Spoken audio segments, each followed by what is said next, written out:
Syria has unveiled a diverse interim government nearly 5 months after the overthrow of Bashar al-Assad. On Saturday, 23 ministers were announced to oversee a 5-year transitional period, after which a new constitution will be settled and elections held. The cabinet includes one female minister, a number of religious minorities and former government ministers, but notably without any Kurdish representation.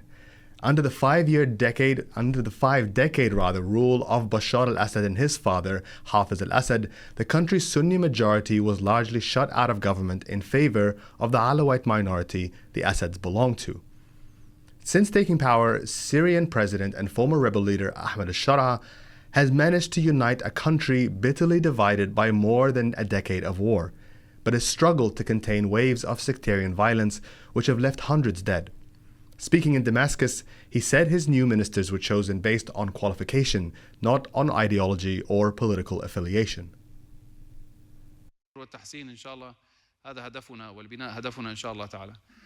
لن نستطيع أن نرضي الجميع يا أخواني. أكيد أي خطوات سنأخذها لن تحصل على التوافق وهذه هي الحالة الطبيعية.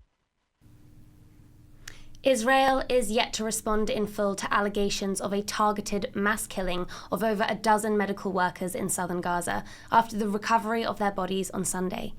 The Red Cross movement is among several international aid organizations to have expressed outrage after 8 of their medics were killed, along with 6 civil defense first responders and a UN staff member, by Israeli forces in southern Gaza. The intentional targeting of medical personnel is illegal under international law. The US said it expects, quote, all parties on the ground in Gaza to comply with international humanitarian law, but has declined to confirm whether they will conduct an assessment of their own into this killing. Israel's army has said a Hamas operative and, quote, 8 other terrorists were among those killed. Now, this comes as Gaza's recent death toll surpasses 1,000 since a unilateral end to the ceasefire on Tuesday, the 18th of March. The total death toll since October 2023 reached 50,399 earlier today, according to the Palestinian Health Ministry. After the headlines, we'll be hearing from eyewitnesses and family members about the fates of these medics, and MEE editor Sundus Shalabi whether this amounts to a war crime and what that could mean for Israel. Now, French far-right leader Marine Le Pen has refused to give up on the presidency despite being convicted of embezzlement and barred from running in 2027. The leader of the National Rally was handed a 4-year prison term after a Paris court found her guilty of using EU funds to pay party staff in France. Marine Le Pen won't spend any time in prison but must wear an ankle bracelet for 2 years and is barred from politics. For nearly 2 decades, Le Pen built a populist base among France's working class, partly by fueling anti-immigrant and anti-Muslim hysteria, and was widely viewed as a likely favorite in the country's upcoming presidential race.